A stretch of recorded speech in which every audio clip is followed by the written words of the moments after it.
I always tell my husband when he has the urge to buy me flowers to bring home an orchid instead because they can last forever. I enjoy them indoors until they have finished blooming, and then I usually will soak them in some water to get out most of the moss. I let them soak for about an hour and it easily comes out. Then I like to tie them on the palm trees out front. It takes them a month or so to settle in, but then the roots start growing down. Look at this one. They end up looking beautiful. They're all getting ready to bloom.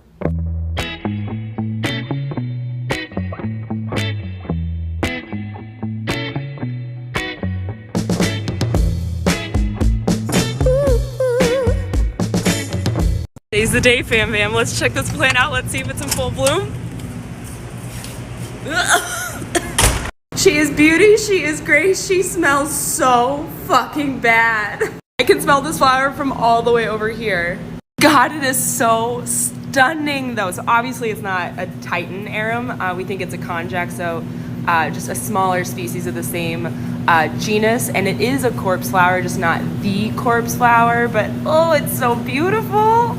All the way down at the bottom are the female flowers, and then we've got the male flowers, and this is the appendix. It's supposed to get a little bit warm. It's thermogenic, so it can send its stank out into the world. It's a little warm. It's not super hot, but it's a little warm. This is absolutely bonkers to me. It's so beautiful. God damn. Happy Friday, plant fam. May this corpse flower bless your weekend.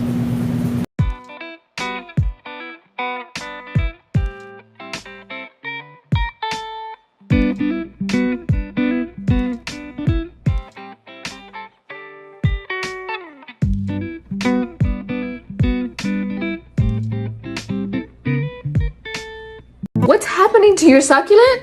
It's getting stretched. It's not getting enough light. This is called exfoliation. It's searching for the light. It's stretching towards the sun. There's only one thing that you can do to fix this. Behead it. So how do you do it? So for this one, I have a good cluster here, but it's starting to get really spaced out right around here. Chop. You're left with this. Now from here, you want a bit of a stem. These can be saved for later. You let it callus. After you've waited a couple days, succulent mix. Now you can stick your stem in the water like normal. What about the leaves that you plucked off? You can have new babies. You just put those on top of a succulent mix in another container. You'll grow new roots. Mother leaf will die, and then you'll have new babies. Now go get yourself some more succulents. Yee.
Here's how I water all the plants in my collection, and it's a lot easier than a lot of you might think. The last I counted, I have 64 plants, and 28 of them are in self-watering containers with water level indicators. This watering can is specifically for those planters. As the blue line on the indicator starts to go down, I just top it up with more water. It's not really something I think about. It's completely foolproof, and I don't know why I didn't do this way sooner. For the other plants, I use water meters. I've used these for years, and I absolutely love them. I have 2 laying around the apartment, one for regular plants and a longer one for my large plants. Side note, none of my plants get special treatment. The meter has to stay dry before I put water in them. And yes, that goes for the begonias and the calatheas. They all have to dry out first. This just makes my life way easier. Also, most of the plants that I have in soil, I've had for a really long time, so they have fully developed root systems and they're completely acclimated to my neglectful watering. For example, I've had this kangaroo paw fern for about 4 or 5 years, and it gets watered probably once every 2 or 3 weeks. My larger plants like my fiddle leaf fig and my sturdy deliciosa probably get watered about once a month. I hope this helps. Let me know if you have any more questions.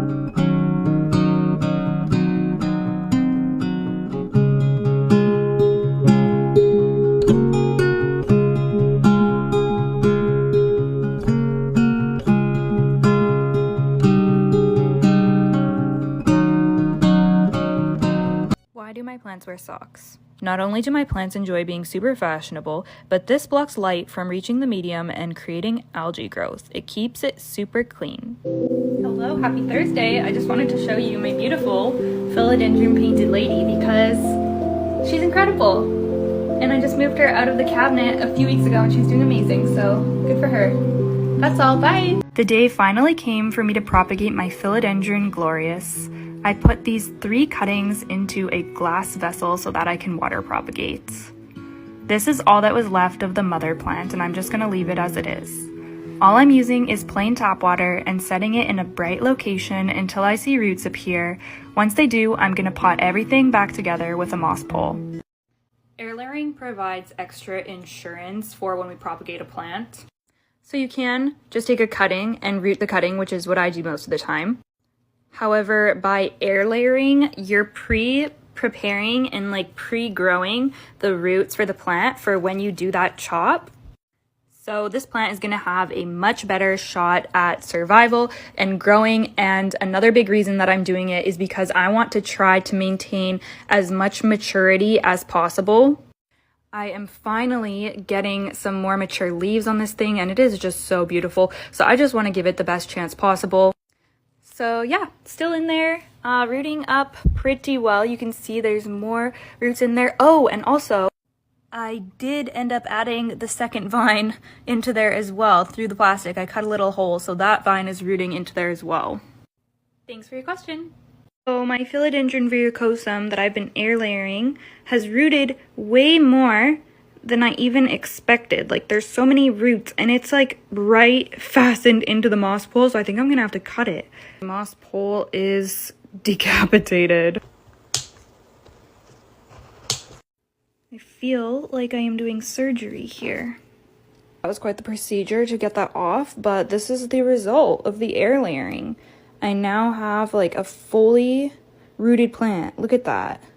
That is craziness. And I also have a little itty bitty secondary cutting from the other vine. This is the finished result. Looks pretty good. It's gonna look even better once we get some more leaves up here, cover up my ugly zip ties. But yeah, that's how he's looking.